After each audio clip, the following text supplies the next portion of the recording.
Okay, we might get started. Thank you all so much for attending this webinar on migrant and refugee experiences of domestic and family violence in the context of COVID-19. I would like to introduce our guest speakers for today, Ela Stewart, Policy Officer, and Josephine, Family Violence Case Manager from inTouch, and Monique Dam, Advocacy Prevention Manager at Domestic Violence New South Wales.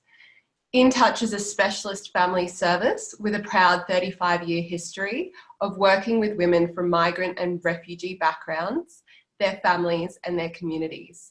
They provide case management to women, training, conduct research and run community-based projects to address the issue of family violence in the community. Domestic Violence New South Wales is the peak statewide representative body for a diverse range of specialist domestic and family violence services in New South Wales.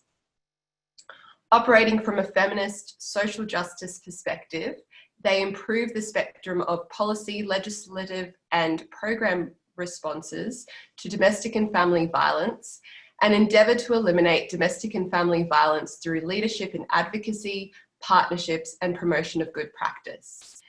Ela and Josephine will focus on the impacts of COVID-19 on migrant and refugee communities who are experiencing domestic and family violence, while Monique will provide more of an overview and perspective from a mainstream organisation.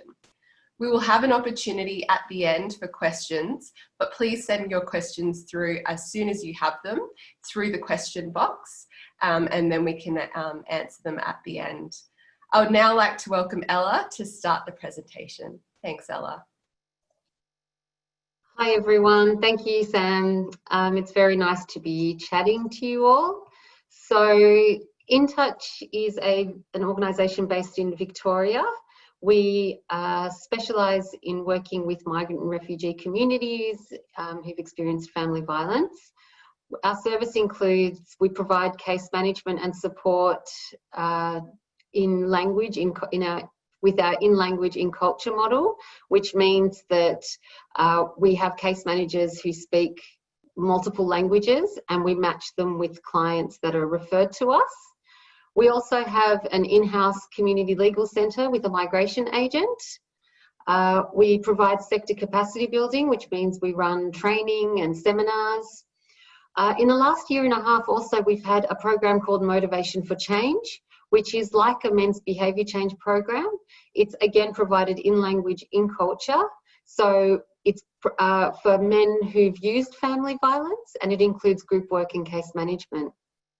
We do some advocacy work as well, and we have our Inspire program, which is to support women who are moving on from family violence. And finally, we have the Inspire for Change Victim Survivor Advisory Group, which is made up of migrant women who have experienced family violence and who now help to direct our work at inTouch.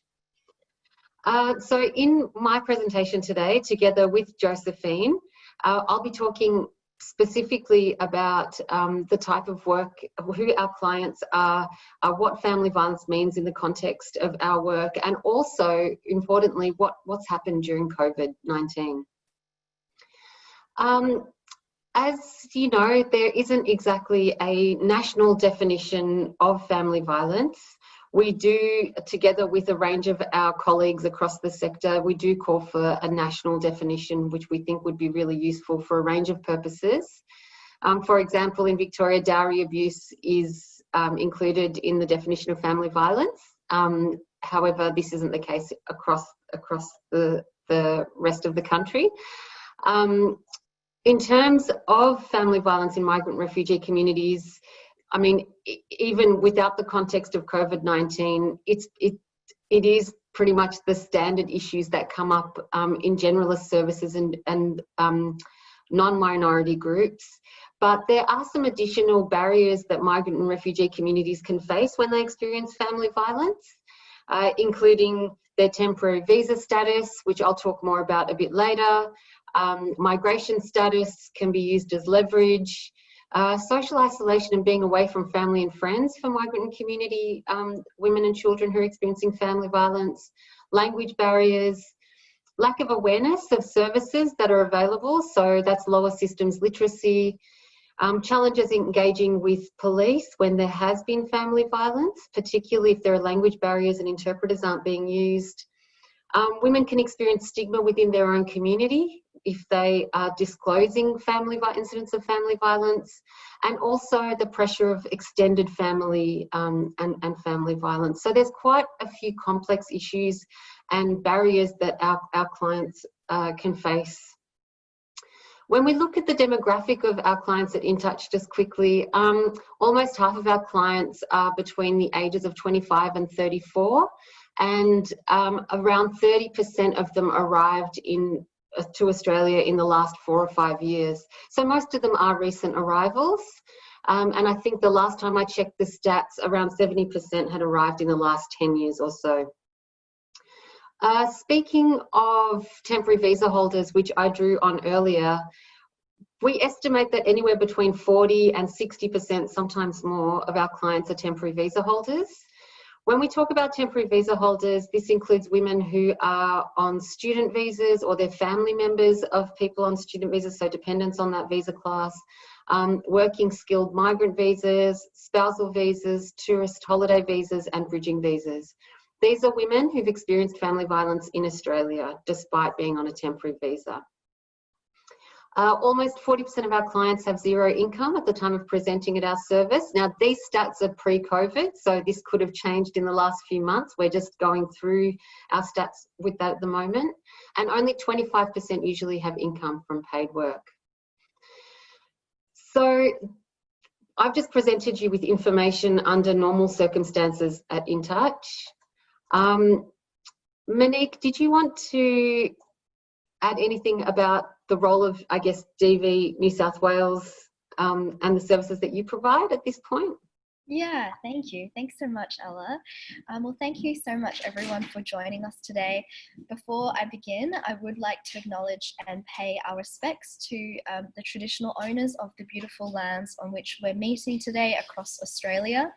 Myself, I'm on Gadigal land, and I wish to acknowledge elders past, present, and emerging, and extend that respect to any First Nations friends and colleagues that we may have with us on the line today. So as Samantha introduced myself, my name is Monique and I work at Domestic Violence New South Wales in advocacy and prevention, and we're the state peak body in New South Wales for specialist domestic and family violence services. So all the work we do is very much informed by our members who work directly with women and children experiencing violence and LGBTIQ people experiencing violence across metropolitan and regional New South Wales. And the kind of work, so the kind of organisations that these are include women's and children's and family support services, specialist women's legal services, crisis and refuge services, transitional accommodation providers, staying home leaving violence, so in other states that might be known as safe at home, or supporting people to stay at home while leaving violence, and also men's behaviour change programs. And the kind of work that we do includes developing good practice guidelines for the domestic and family violence sector, recommendations to government. So in the lead up to the election, we developed 49 recommendations for law and policy change to prevent and end sexual, domestic and family violence.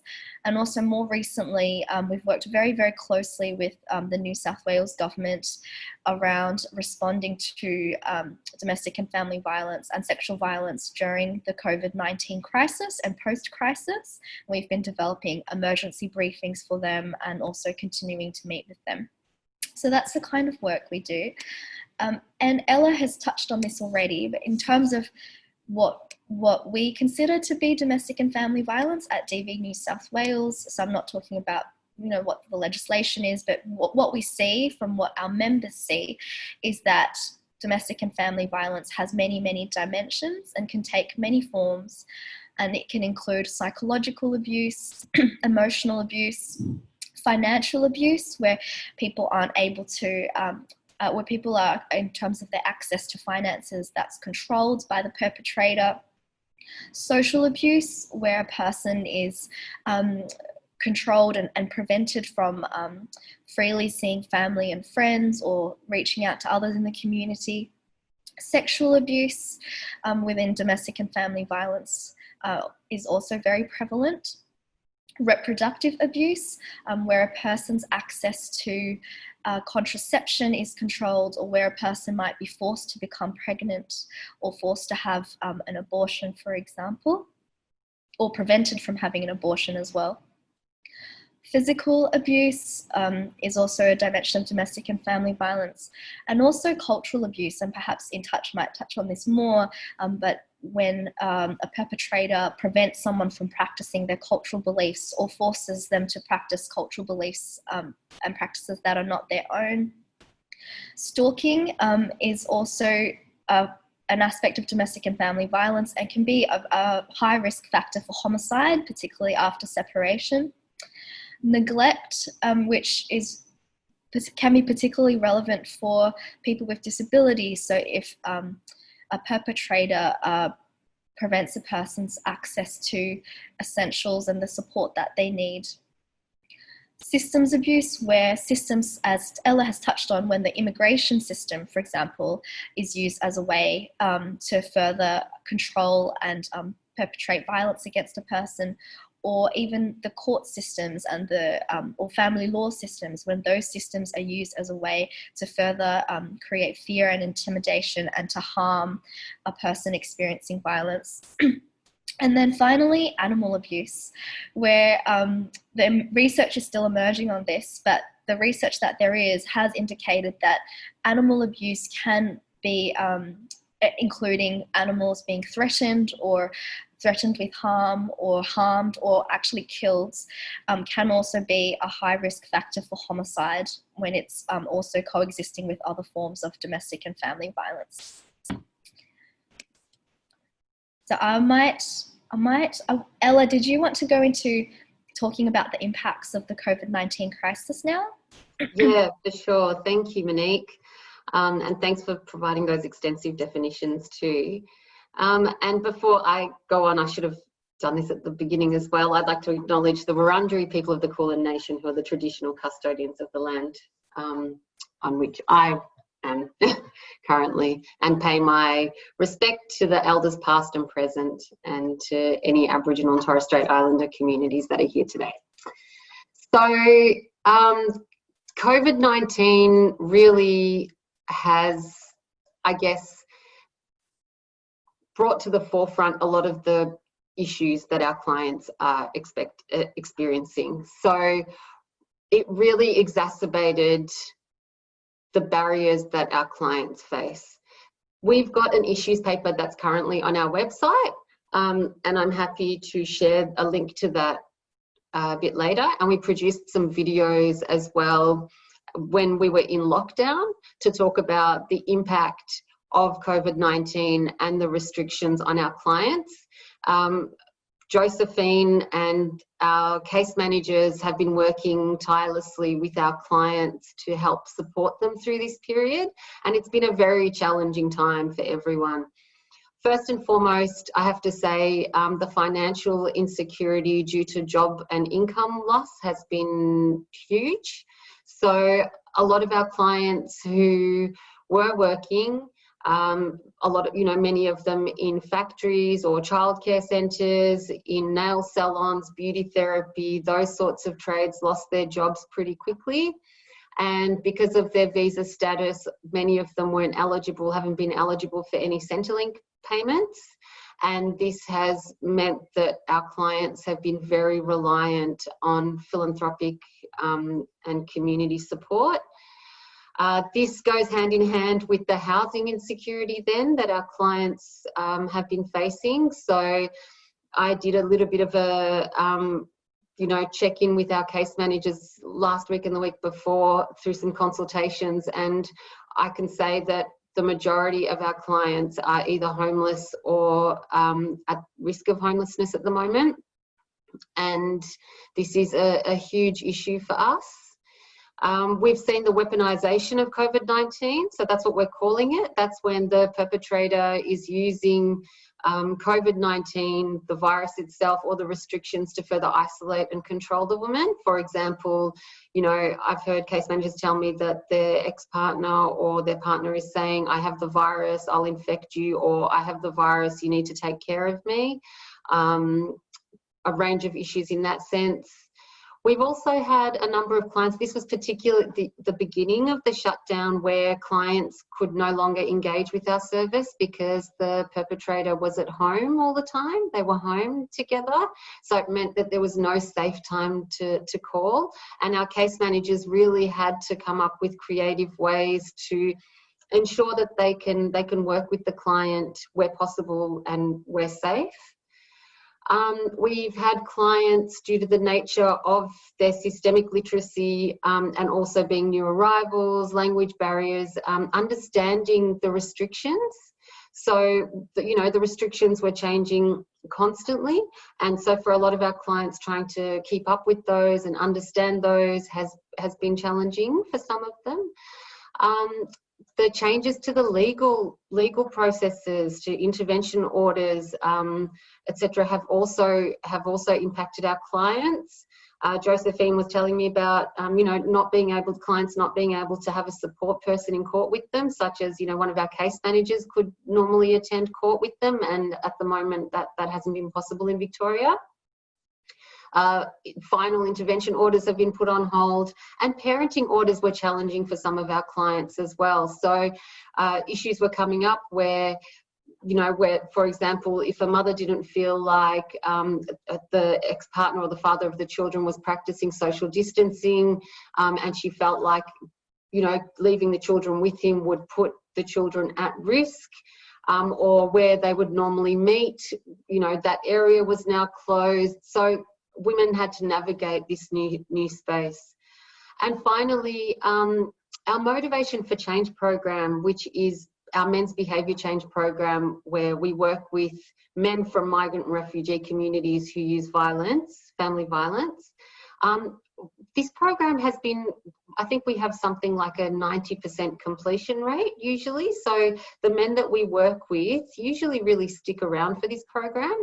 And it's for a number of reasons. We have group work and we have case management. And like I said earlier, it's in language. So, you know, we have an Afghan men's group, and Afghan case managers and group facilitators work with those men. And it's been really, it keeps the men engaged. As the restrictions took hold as a result of COVID, and we could no longer run any face-to-face group work or face-to-face case management, we found that the men wanted to continue to engage with the program, and they were also lost in terms of, you know, lack of understanding of the restrictions. That became quite challenging for our service to keep those men engaged with us, to keep them in view and to keep them accountable. So that was also a challenging part of COVID. So that's pretty much a summary of the impact of COVID on our clients, some of the patterns that we've seen.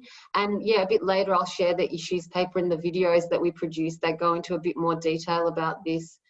After Monique has a chat about what her service has seen, yeah, we'll talk a bit more about how we've been supporting our clients through this time. Wonderful, thank you, Ela. So we've very much been hearing from our members a lot of what Ela's already shared with you all. But I guess at a more general level, what we're also seeing is the risk of increased and more severe sexual, domestic and family violence. And that's due to further isolation from work, from previously from school, when children were studying from home, and also from friends and family and other support networks. We've also been hearing from services that there are greater barriers to leaving a violent partner or family member, and that may be because of a loss of income. So people may have less financial independence to support them to have more options in terms of leaving. But also, as Ela mentioned, there is the risk of contracting or spreading the virus from accessing services. And not only is that, you know, being used by perpetrators to control people and try to ensure that to try to prevent people from leaving. But we also know that it is a very real fear for victim survivors as well, and particularly when the options may include shared accommodation. We have heard from some services that some people are making the decision to decline that option for now. There are also increased difficulties in making an exit plan and getting the support a victim survivor, their children and animals need during this time. And that is because one of the options may have previously involved staying with friends or family. And at the moment, we are seeing restrictions starting to lift, but there is still, it is still harder to stay with other people. And we have also heard that people are concerned for older people. They don't want to stay with older parents, for example, and put them at risk. There are also fewer opportunities to safely access telephone and online support due to people being isolated with the perpetrator, and also being in the same room or same home as children all the time, particularly when children weren't going to school. We heard services say sometimes a woman might only have a few minutes on the phone, and then it becomes very clear to the worker that they're no longer safe to speak. And so they have to try and contact them again another time. There are also reduced face-to-face community outreach and education and group activities, such as your community yoga groups, community gardening groups that are run by health centres or women's health centres, and those can often be the softer entry points for support. So for someone to build enough trust in that network of people to be able to disclose that they're experiencing violence, or to know that there is a place they can go when they need support. And there have been concerns that a lot of those are not running at the moment. And then I guess we'll see with restrictions lifting if that starts to change. And I'm sure Ella will talk about this more, but one of the other things we've been hearing is that there are additional communication barriers, particularly for people who might need to use an interpreter, if they're having to use a phone interpreter to talk to their support worker, whilst also trying to access another service. So for example, a government service, and then it can be really overwhelming to have several different people all on the phone. And that can be really challenging for clients as well. Yeah, can hand it back over to inTouch, to Ela and Josephine. Thanks, Monique. In this next part, we thought that we'd talk a bit about how we provide services and how we've been working with our clients in this current COVID context. Josephine, did you want to talk about our case management and some of the support? Sure. Thanks, Ella. Thanks, Monique. So I guess during the pandemic, we actually see a huge increase of number of referral, and the frequency of violence against women has dramatically increased. And during this period of time, a lot of the women and children, they are confined in a home with the perpetrator. And the perpetrator, we often hear that the perpetrator used a lot of different techniques to control them, and not allowing them to leave the house, using the restriction to further isolate them. And for a lot of migrant and refugees women, they have no idea where to seek help or what support are available to them.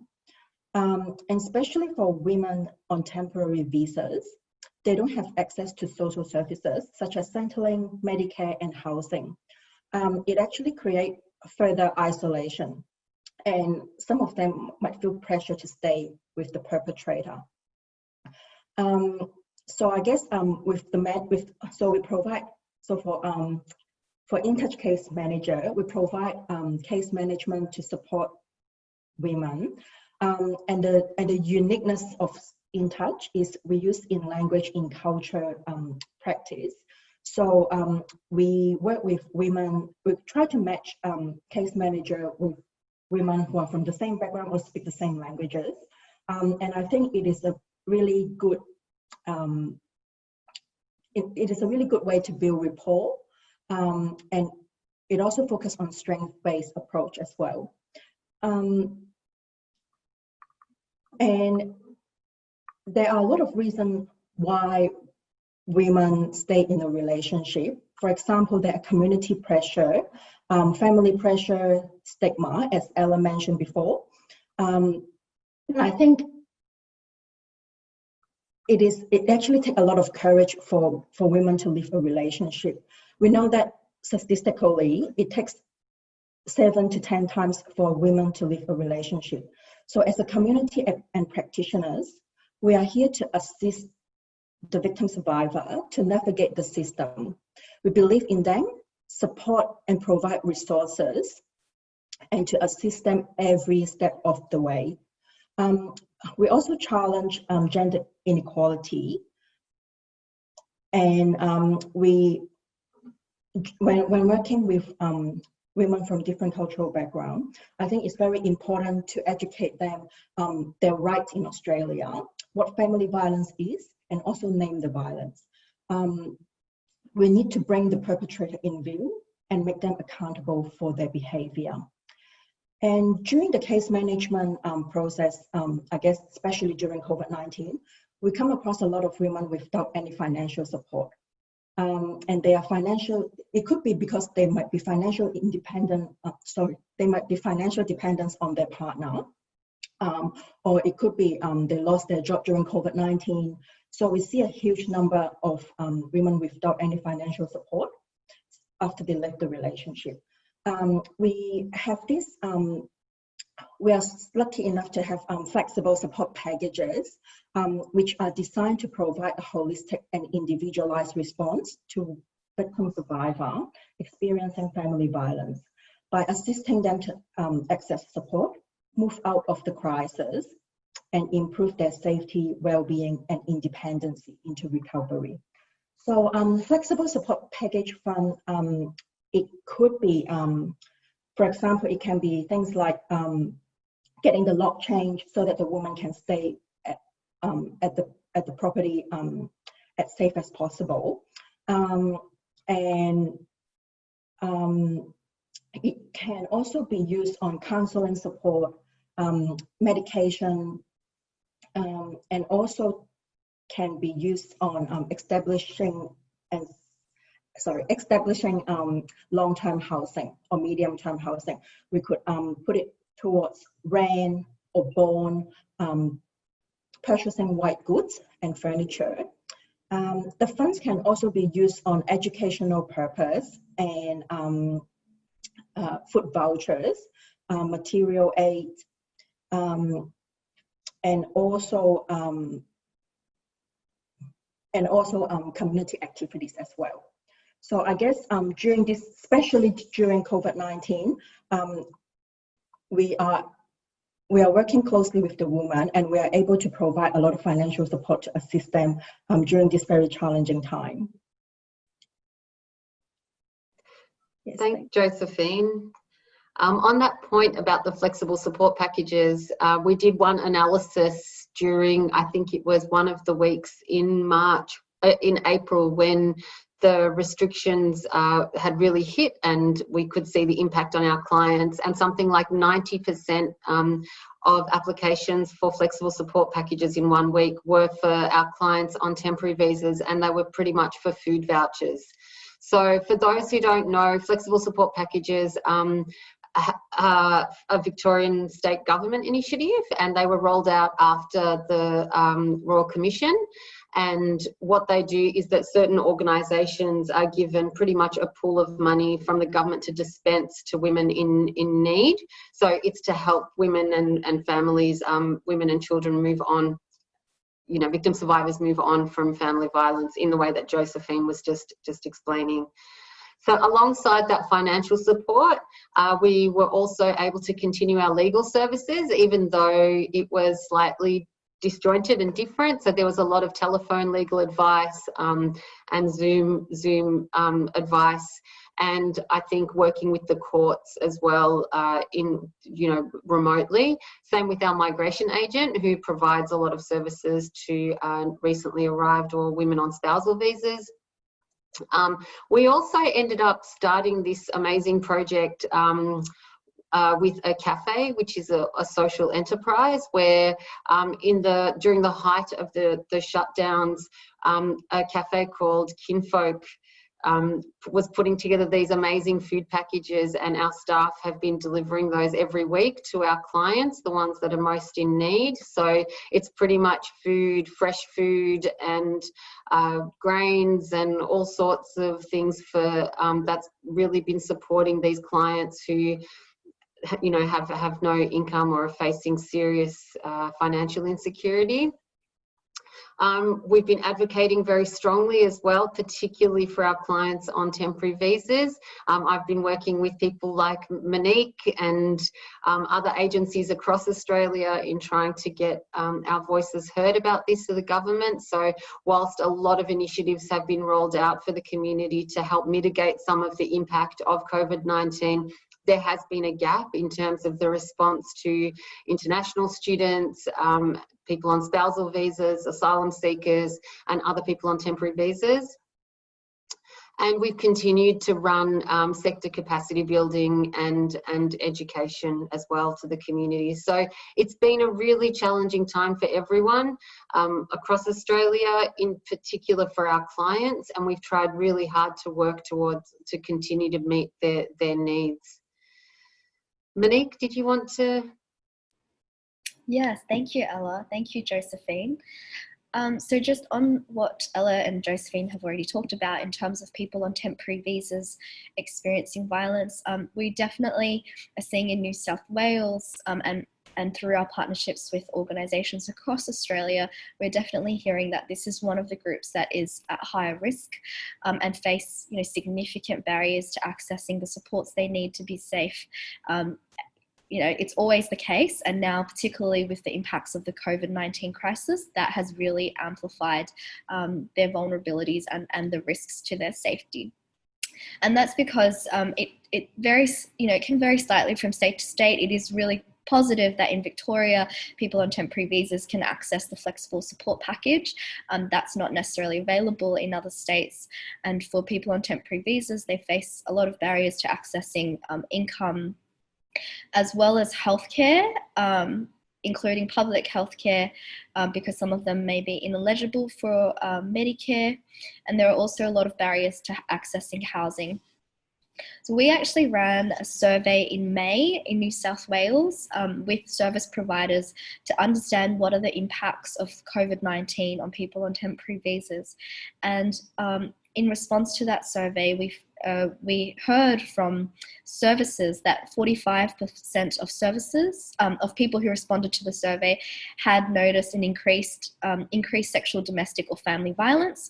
For people on temporary visas, 64% had noticed increased complexity of client need. For people on temporary visas, 64% had noticed a decrease in access to income, food and essentials for that group, as well as decreased access to community supports for people on temporary visas. And almost half of the survey respondents said there had been decreased referral pathways as well for people on temporary visas. So it's really concerning to see those impacts. And as Ella's mentioned, we are working closely along with other organisations across Australia to really advocate on this issue. And I'd really encourage all of you who are joining us today to really raise your voices in support of that advocacy as well, because we are absolutely hearing that this is a group that really are not able to access the supports that you know, anyone else who is experiencing domestic and family violence can access.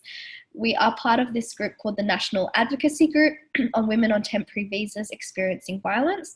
So if any of you are interested in potentially joining that group, please feel free to get in touch with Ella or I can put my email address through the chat box, or Samantha also has it. So yeah, please let us know if you want to join, because it's really powerful when we're advocating together. And please do feel free to send a message through social media to the relevant federal ministers and the relevant ministers in your state and territory, because it's really through putting that pressure on them that we're starting to see some shifts. So for example, in New South Wales, the government has announced that they would provide it's some additional funding to support migrant support services in order, because of the COVID-19 crisis, and that those supports would be available to people on temporary visas as well. We're still waiting to see what that actually will look like, but it means that, all the advocacy that everyone does together really does make a difference.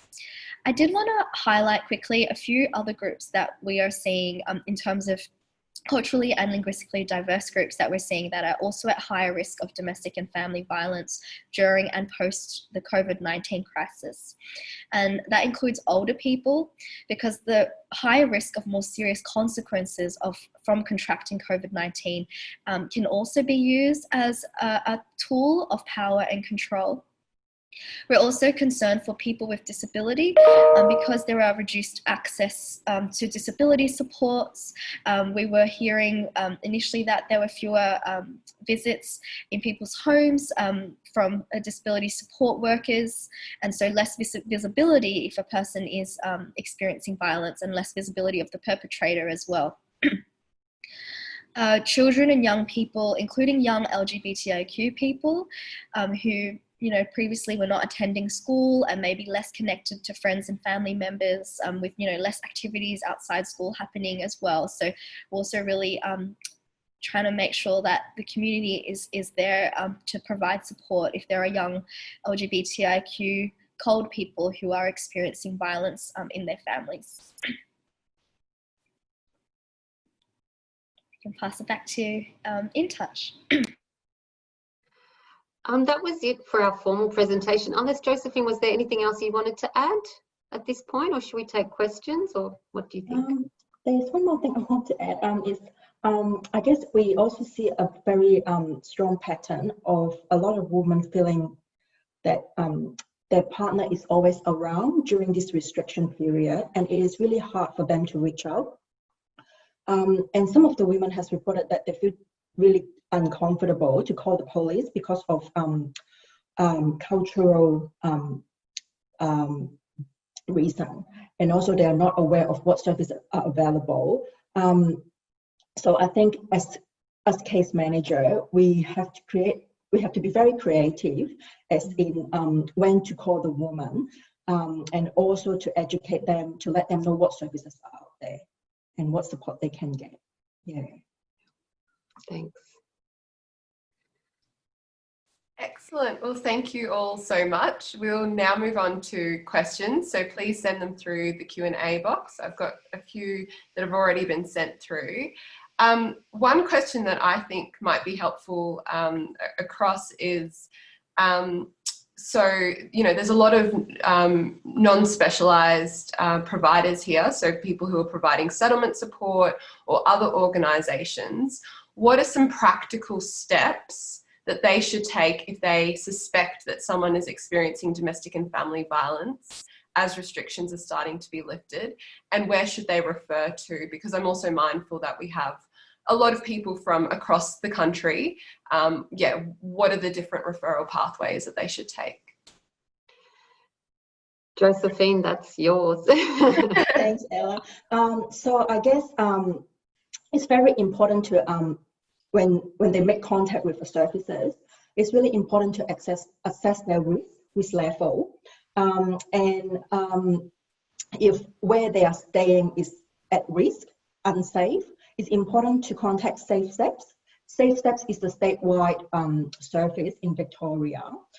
They can provide crisis accommodation, information about safety planning, and also link them in with other support services like inTouch. And if you come across a woman with visa or other legal issue, you can always contact inTouch for secondary consultation, and also make referral to us as well. Thanks, Josephine. Thank you. And is there a place that people can find, I'm just mindful that there's people in other states, is there a place that people can find information specifically for their state and where to refer for their state? Yeah, absolutely. I can actually put some things in the chat box if that's helpful. That'd be great. Yeah, and also I guess the national counselling line is 1-800-RESPECT that anyone can access 24/7 for free, but I'll also put links to services in other states in the chat box. Wonderful. Thank you. And can I just add one thing, an important thing to consider if a service comes across someone who they think is experiencing family violence, or she may be or he may be a temporary visa holder or something like that. It's really important to also work out, try to get information on their migration status too. Yeah, it can be very helpful. Absolutely. Okay, we've got a few questions here. We've got one for inTouch. Does inTouch cover regional Victoria, and what services can be accessed and how? Yes. Yes. So inTouch is a statewide service. So we do support women from regional Victoria. So our practice model will be co-case management with other support services. Yeah. So for example, I have been working with a woman from Bendigo, from Bendigo in Victoria. So the co-case management was working closely with the family violence support service in their local area, and also the hospital as well. Yep. So I guess co-case management is really an important element that we work with as well. Yeah, and I'll just add to that. So I think like we, out of all of our stats, something like 5 to 7% of our clients are usually women from rural and regional areas. So yeah, and a lot of our case management is on the phone. And like Josephine said, we co-case manage with other services. So yeah. Excellent. Just a question, I've just missed it. So for non-DV specific services, before we even suspect that there are DV issues, what are the sorts of things we should be looking out for? What might be some signs, and particularly, you know, with working with young people, what are some of the indicators, I guess, that there could be something going on? This is huge. I think this is really big. I mean, yeah, I think this is something that, you know, when we start working at inTouch, for people like me, I'm not a social worker, but I had to undergo some training to recognise, respond and refer, really.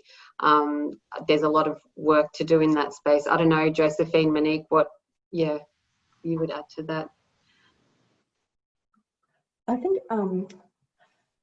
it is a really broad area. Like, there are a lot of signs. There is no single or just a few definition of what sign you can tell the person is experiencing family violence. And I think it is really important for support services or people around them to understand or have an awareness of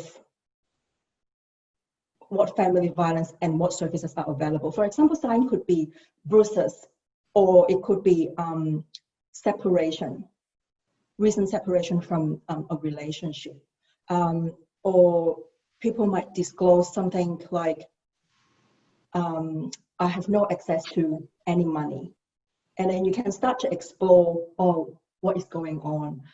But it could be the perpetrator is really controlling. That's why the woman is not having any money. Or it could be there's lack of employment opportunity. So I guess it's really important for the support services to explore with the women. And I think it's really important to build a trust and a cultural awareness, especially working with migrant and refugee women. Yeah, Absolutely.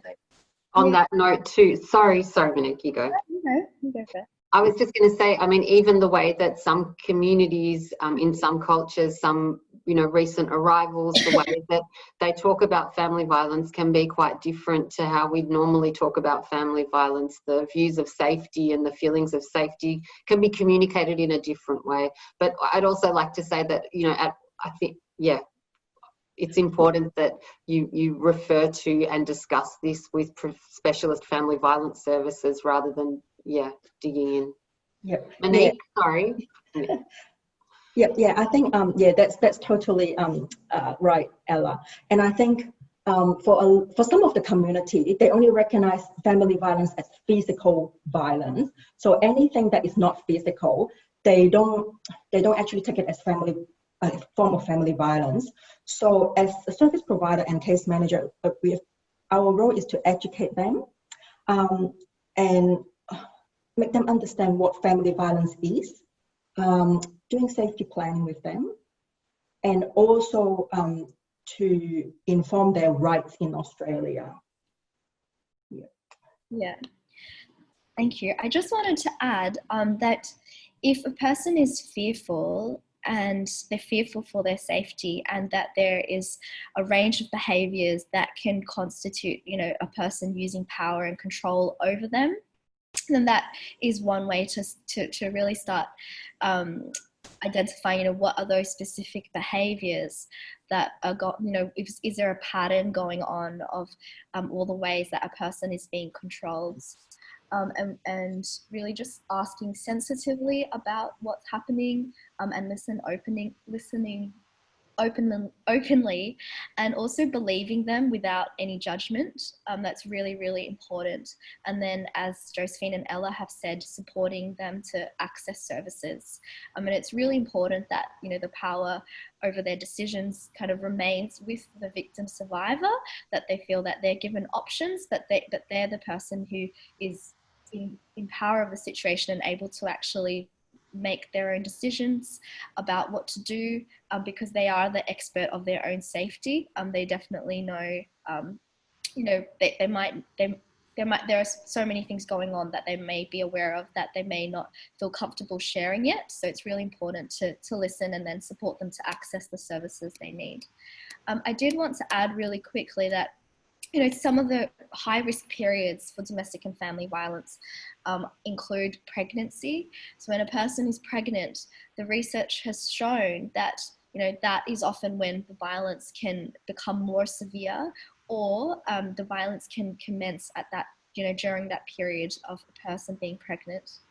And also separation, as Josephine touched on earlier. The period immediately after separation from a partner who is violent is particularly high risk. And we know there are, a number of murders that happen after a person has tried to leave the violent perpetrator. And that is because of that pattern of power and control, and that separation is kind of a challenge to some of that control. A few of the high risk factors for homicide include strangulation.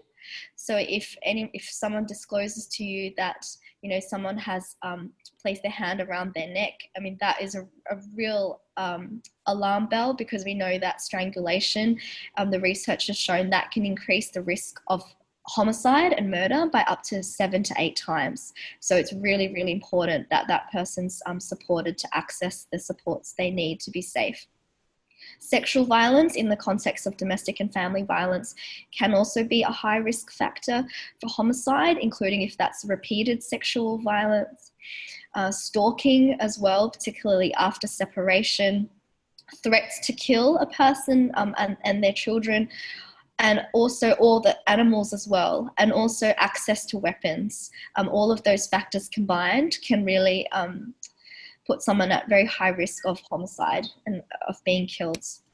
And as I mentioned earlier, if an animal is killed or threatened to be killed or harmed as well. Thanks, Monique. Thank you.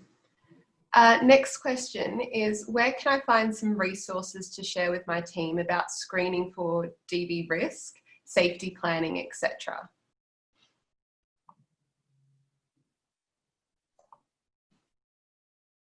Again, huge.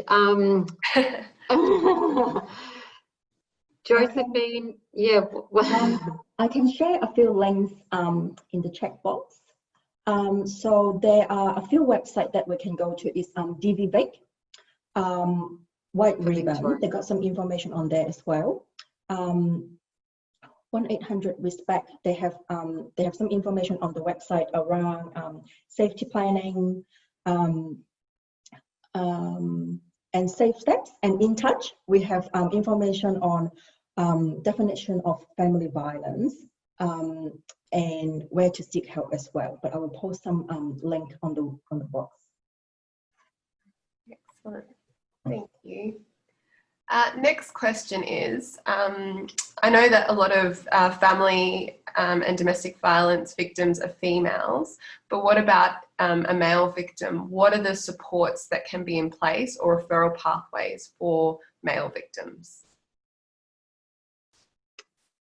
So we are a service that works with women who are victim survivors, but we do get calls for men occasionally, and we usually contact No to Violence or one of our other sister agencies to see where we can refer the client. Unfortunately, inTouch itself doesn't work with male victim survivors. I don't know about New South Wales, Monique. Thank you for that question. I mean, as the research and experience of service providers is that domestic and family violence and sexual violence is highly gendered and does disproportionately impact on women and girls. But we also know that LGBTIQ people experience domestic and family violence and sexual violence at similar or higher rates, depending on who within the LGBTIQ community. And that there are also some men who experience domestic and family violence. So the links that I included, there's Men's Line. So in the chat box, there's Men's Line that men can call to access supports. And as Ela mentioned already, No to Violence also have the men's referral service.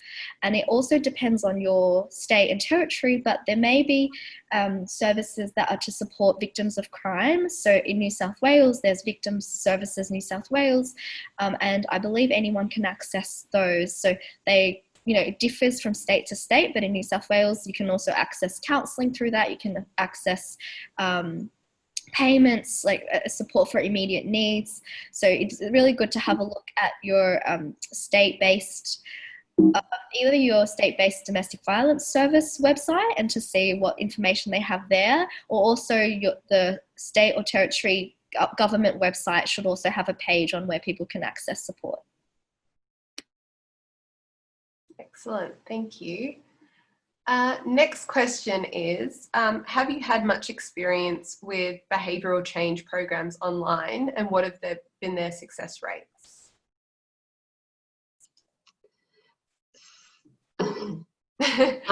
Questions, I know. So we, from our perspective, we haven't conducted any of our program online because perhaps into the future when we can really flesh it out and think about it. But because of the way the restrictions occurred and we had to shut down, we weren't quite ready. But we continued to provide case management online. What I have heard from practitioners who work with men who've used violence and men's behaviour change programs is that having them remotely online isn't quite the same. So much about the group work of men's behaviour change programs is about behavioural change, accountability. They're really, the conversations that are had and discussed are really about behaviour, and the facilitators are usually watching very closely the way that the men speak, the way they respond, and I think that a lot of that can be different remotely. It's not quite the same. So we haven't worked with any mainstream men's behaviour change programs that are online. I'm not sure what's happened in New South Wales though, Monique. Do you know if there have been any? I can't say for certain that there haven't been online men's behaviour change work. I think if you're interested in finding more about men's behaviour change programs, No to Violence is a really good place to have a look on their website. They've got lots of resources. But what I've heard so far is when men's behaviour change programs were seeking to adapt, they had to think very carefully about the things that Ela has said, really trying to maintain that accountability and I've heard these discussions it can be difficult to maintain that online, but I don't feel that well placed to speak to that. I think No to Violence would be a good place to look. Excellent, thank you. Next question is there any requirements, excuse me, is there any requirements to replay the flexible support package if they return to the perpetrator? And are there any expectation on the client if they access these packages? Josephine? So the requirement would be they will have to be case managed by us, and the funds is actually for them to live safely from and move on from the crisis situation.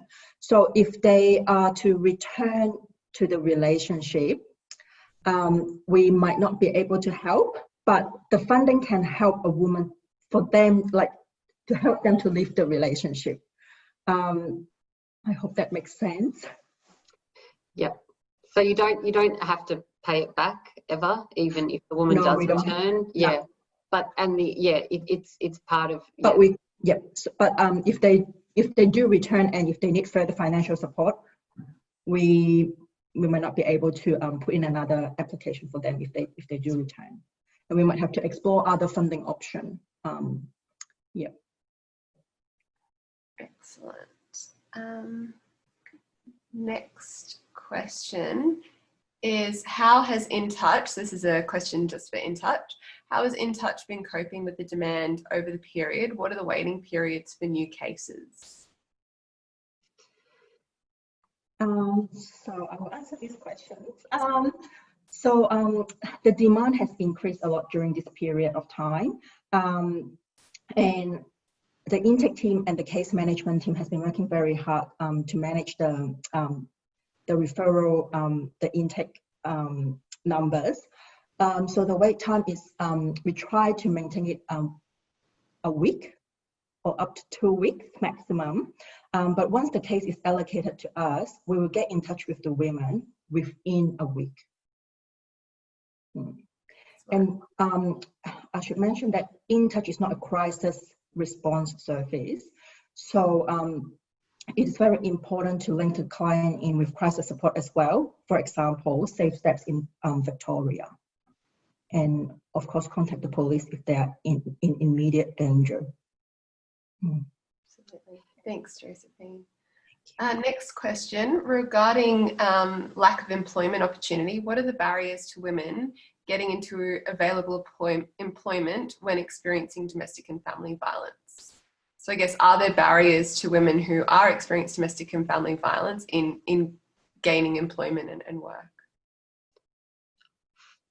From our perspective, when we work with migrant and refugee women, the barriers are huge. So it could be what the woman is experiencing from an emotional trauma level. Language barriers can be a thing. Networks, you know, some of the women that we work with are highly qualified. They have qualifications from their home country. They speak multiple languages, but they don't have the networks here and, you know, not necessarily recognised. Josephine, did you have anything to add? Yes, and I think for a lot of women on temporary visa, there could be visa restrictions stopping them to gain employment opportunity. For example, for women on a tourist visa, they don't have any work rights, so that actually put them in further risk.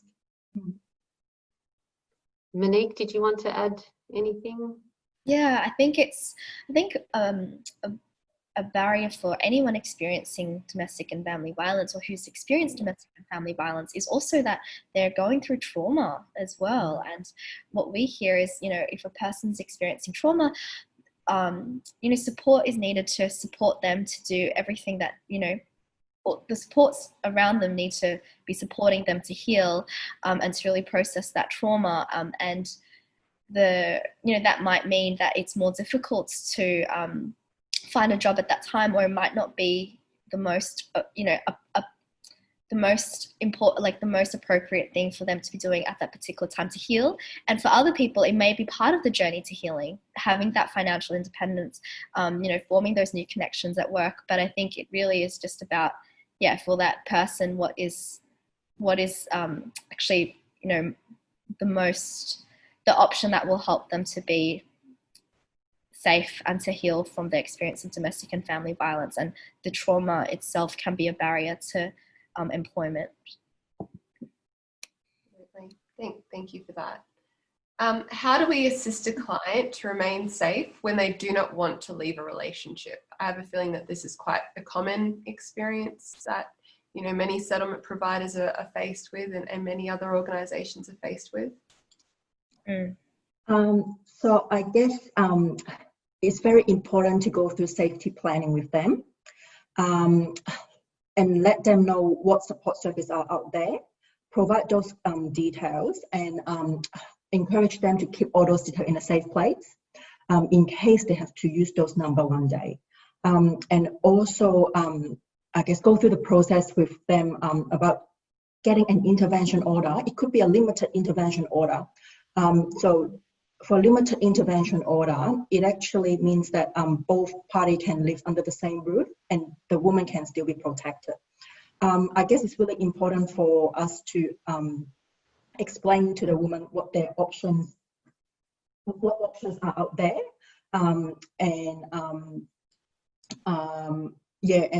and go through safety planning with them is really, really important. Safety planning is not only for women who left the relationship, it's also important for women who are still in the relationship. Yeah, absolutely. And I think we've been hearing from services that because of the COVID-19 crisis and a lot of uncertainty around being able to access income through a job, and just all the uncertainty and the risk of contracting the virus, that, you know, some victim survivors are making the really difficult decision that, you know, what they feel more comfortable with may be to try and to stay with the violent perpetrator and try to stay as safe as they can in that situation until there are more options for them. And I think particularly when we're talking about migrant women, one of the huge barriers is if people are on a temporary visa, there, as you know, Ela and Josephine have touched on, there is such a lack of access to supports that even, you know, services can be working with someone and they may have experienced, you know, these are real cases where I've heard services said, you know, this person we were supporting them, but we had to have the conversation be really honest that, you know, because of their temporary visa status, that service can support them to try to access accommodation, like crisis accommodation, but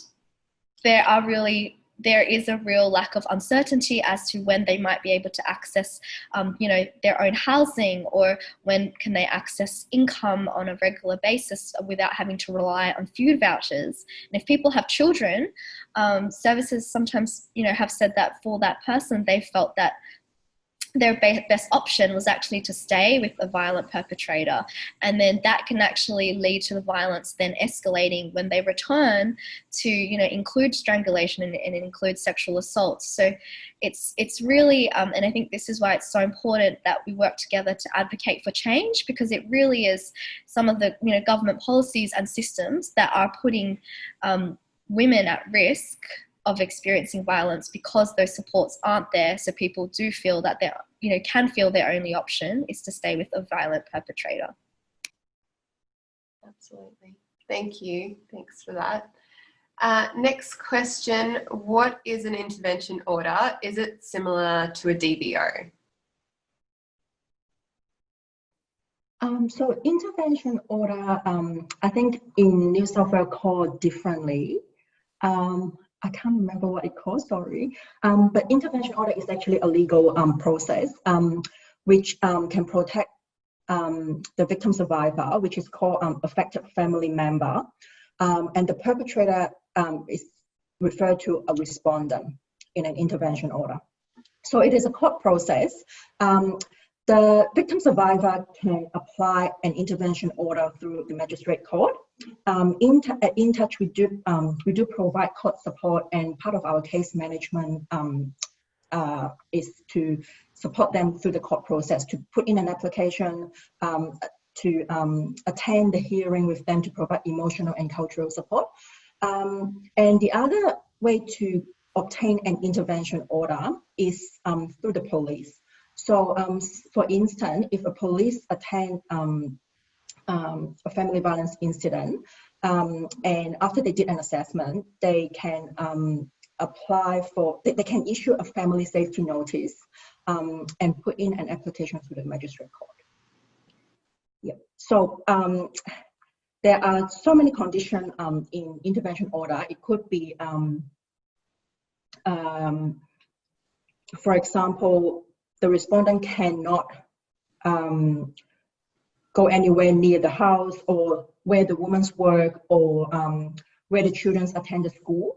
And the perpetrator cannot commit any form of family violence. As we mentioned before, it includes physical, verbal, sexual, financial, technology.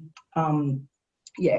So, yep. No, that was great. Thank you, Josephine. That was great. What are some of the ways for families to get back together after police or DV services involvement? How can we help families and, you know, the reconciliation process if it's possible?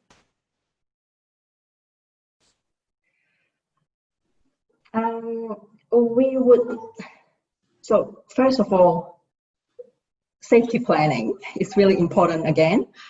It's important to educate and I guess let the woman know that if anything's happened or if you feel unsafe, which organization or what you need to do to protect yourself, to keep yourself and the children safe. Engaging the perpetrator in men's behavioral change program is another important part if the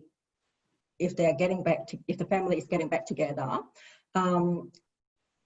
The support is, I guess, it's really important to provide the support not only for victim survivor of family violence, also the support for people who use violence, to make them understand that what they are doing is not okay, and they need to be accountable for their actions. And also engaging them with family relationship counseling, family counseling, to ensure the safety and that the relationship will work out. Thanks, Josephine. Monique, do you have a comment? Thanks, Samantha. Yes, I did want to add, I agree. I think it's really important for support to be provided to the victim survivor and for the perpetrator to support them to be accountable for the violence that they've used. In terms of referrals to family counselling, I think people need to be really careful about that to ensure that, you know, if they are referring a family to family counselling, that the family counsellor doesn't what we call like mutualize the violence, so that the accountability still sits with the perpetrator of the violence, and not, you know, putting any blame or responsibility on the victim survivor, because we know that, yeah, that, you know, if the family counsellor isn't trained in domestic and family violence, and doesn't have an understanding of the dynamics of domestic and family violence, it can be very easy for a perpetrator to start what they call like colluding with them. So trying to, you know, for a perpetrator to try to get the person who's supposed to be supporting the family kind of on their side, and to say that, you know, to support them, and that can make the victim survivor feel, you know, it really can make it even more unsafe for the victim survivor. So I think absolutely it's important to refer to men's behaviour change programs and services that are really trained in understanding perpetrator behaviour and perpetrator, you know, how perpetrators might act and behave, so that they can continue to hold them accountable while also supporting the partner through partner supports. Yeah. Excellent. Thanks, Monique. Can I just add one little thing? Sorry, Sam. I just want to say too that, as Josephine said at the beginning, we work on a strength-based model. So our work is about, you know, helping the victim survivor, the woman, understand what her rights are, pretty much what her options are, where she can get support, how she can be safe, and how she can continue on with her life.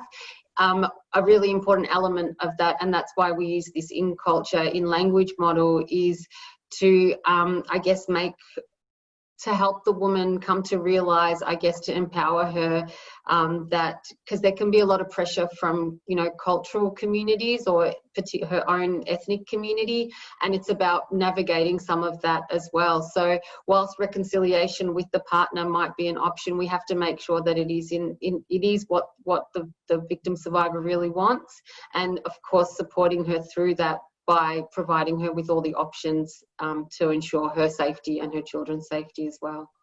Absolutely. Thanks, Ella. Next question is a bit relevant to what you were talking about, Monique, about the change program. To refer someone into a behaviour change management program, do they need a court order, or can they self-refer? Can organisations just refer them in? Yeah, what's the process? I think, yeah, absolutely anyone can call the men's referral service. So I'll copy that into the chat. But then they can have a conversation with someone who's trained in, you know, perpetrator behaviour, and they can have a conversation around understanding, you know, what the options are if they do want to engage in a men's behaviour change program. So that's for anyone. It doesn't, you know, and services can make referrals to that. I'm going to just copy that into the chat. Oh, hang on. Yes, it's absolutely not limited to people who have, say, an AVO against them or potentially criminal charge against them. Oh, I did want to clarify from earlier when we were talking about the intervention order in New South Wales. It's an apprehended violence order, and it's not I guess sometimes there's a misconception in the community that it's, you know, it's like a criminal offence. It's a criminal offence if you breach it, but as Josephine mentioned, there are a number of conditions that people need to adhere to when there is an AVO in place. But having an AVO in place doesn't mean someone will get a criminal record, and I know that's something that can deter someone from applying for an AVO, or in New South Wales, the police can also apply for an AVO for someone. And it's not, you know, doesn't, just because police is involved doesn't mean it's a criminal thing. It doesn't give someone a criminal record. It's only if you breach the conditions of it. Thanks, Monique. Next question. We've got a lot of questions coming through. I don't know if we will get through them all, so apologies if we miss out on your question. But next question is, if you know that there is family violence occurring, how far do you think a case manager can go in order to protect a client when they won't leave? Sorry, Sam, can you repeat the last bit? Yeah, sure. I'll repeat the whole thing. It's probably easier. So if you know that there's family violence occurring, how far do you think a case manager can go in order to protect a client when they won't leave? When they won't leave. So it's really important as a case manager throughout the case management process to build trust with the client and to empower them, and let them know what options are out there, what support services are out there. We will go, there is not a fixed time frame or how far we will go. I guess we will work with them every inch of the way, make sure they got all the resources to remain in the relationship as safe as possible. Excellent. Thanks, Josephine. Excellent. Next question. Can anyone recommend any training to help recognise and respond and refer to domestic and family violence specialist services in New South Wales? So Monique, this is probably one for you. Yeah, absolutely. Thanks for the question. So there is DV Alert. I'm going to copy that into the chat box now. And there is also training offered by the Education Centre Against Violence. So they provide training around how to recognise domestic and family violence and how to respond and refer onto people safely. And there's also other training that's related to that, that the Rape and Domestic Violence Services Australia offer. But I'll copy all of the relevant links into the chat box. Yeah. Wonderful. Thanks, Monique. Next question. What are some of the strategies or advocacy pathways that providers could take to help prevent or to help the conversation going about domestic and family violence for migrants and people from refugee backgrounds?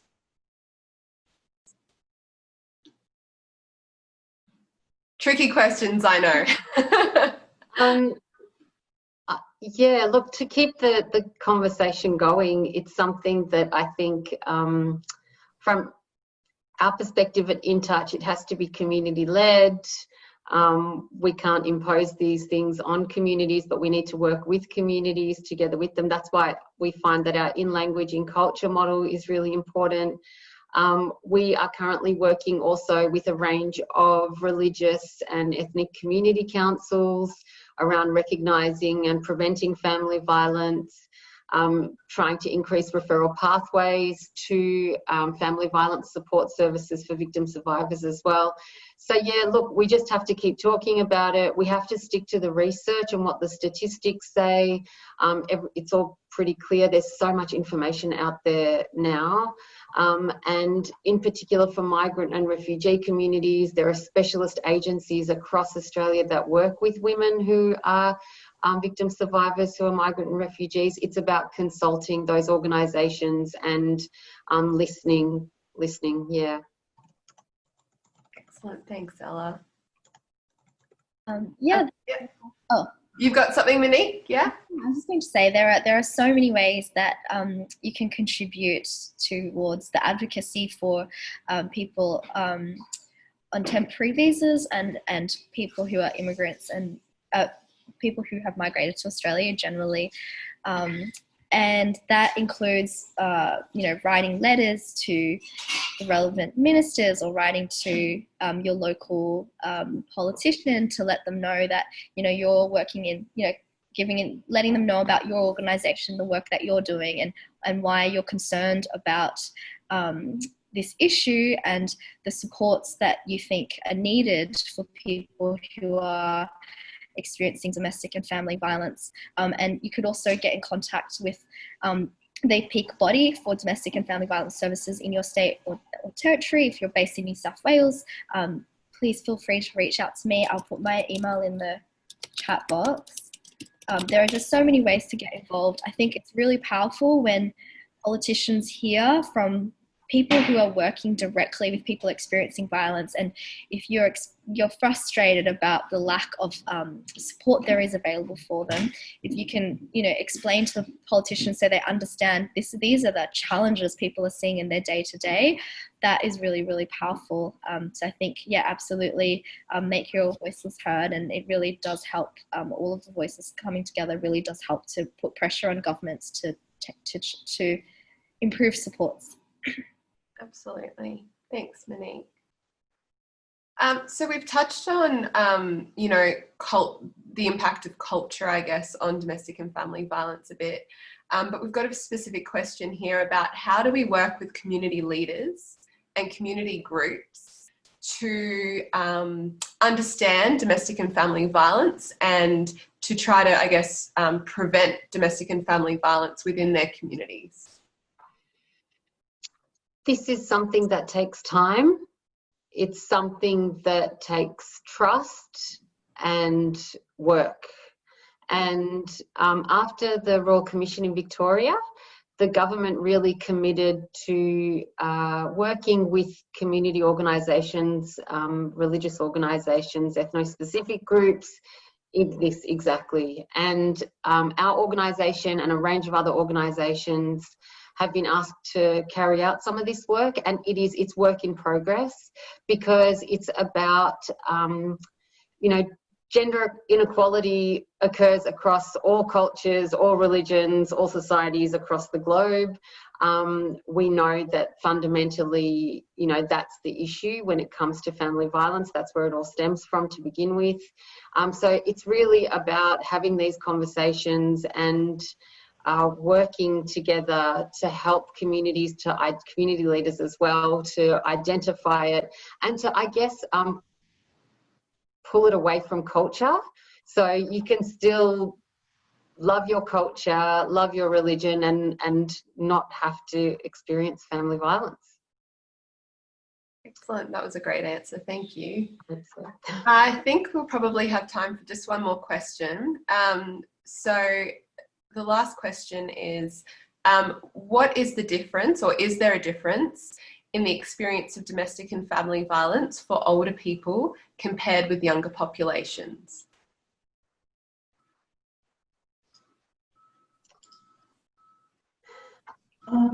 I think for the older population, they might not, they are less likely to willing to engage with services to address the family violence issue that they have experienced. And it also, I guess, it's really important to let them know that to highlight what they have been experiencing is actually type of family violence. It's elderly abuse, and it's not okay. And I found that for the elder population as well, is there are a lot of barriers for them to leave the relationship. It could be because of cultural reason and pressure from the family, and they might think they don't have much options if they leave the relationship. Where can they go if they're in their 70s? There are lack of housing availability for them, so there could be, as a result of that, they could be pressure to, like, they might have pressure to stay in the relationship. Yeah, and I think there are a lot of work need to be done to educate the community that elderly abuse is not okay, and it's type of family violence. And I think the messages is not strong in the community. Yeah, and there are not a lot of support services available out there as well. And also, sorry, do we have time? Yeah, especially if for elderly person who came to Australia on it could be on a visa that's sponsored by their son or daughter or the children, they cannot access Centrelink benefits straight away. There's a waiting period, so it actually adds another layer of barriers for them to leave the relationship. Absolutely. Thanks, Josephine. Any other comments, Monique or Ella? Yep, Monique. Yeah, I think particularly for older people, as we talked about earlier, in terms of what constitutes domestic and family violence, I think it's really important to have those conversations around financial abuse and emotional abuse and psychological abuse, and that those are all forms of domestic and family violence, even if there isn't physical violence, also happening. But I think it's really important to have conversations around those different forms of violence. And I also wanted to let people know that in New South Wales, there is now an Ageing and Disability Commission. So this is quite new. It was established about six to maybe 9 months ago now. And I've copied a link to their website. So this commission is really focused on understanding how it's the elder abuse and also violence against people with disability, and they take complaints. So that's one place to go. But I think, it's more about having those conversations in the community, as Ella said, so that people understand and that, other community members who may be aware of what's happening also know where they can, refer people to for support in a culturally safe way. Excellent. Thanks, Monique. Well, thank you, Ella, Josephine and Monique, for your invaluable presentation today. It's definitely provided me with some more thoughts and considerations about, some of the experiences that migrant and refugee women have been facing in relation to domestic violence through COVID-19. So thank you so much. Really appreciate you taking the time and your expertise. I'd just like to quickly mention that Migration Council Australia have developed a Fathering Across Cultures initiative, which aims to reduce violence against women and children by providing young men and fathers from migrant and refugee backgrounds with tools, strategies, and knowledge to better their relationships. For more information, just visit the fatheringacrosscultures.org.au website. And I've also added some links as well in the chat box. So yeah, thank you all so much, and take care. And definitely, I think we need to keep this conversation going, as domestic and family violence is definitely a concern for many during this time. Excellent. Thank you so much. Bye, Thank everyone. you. Thanks, everyone. Thanks. Thank you. Bye. Bye.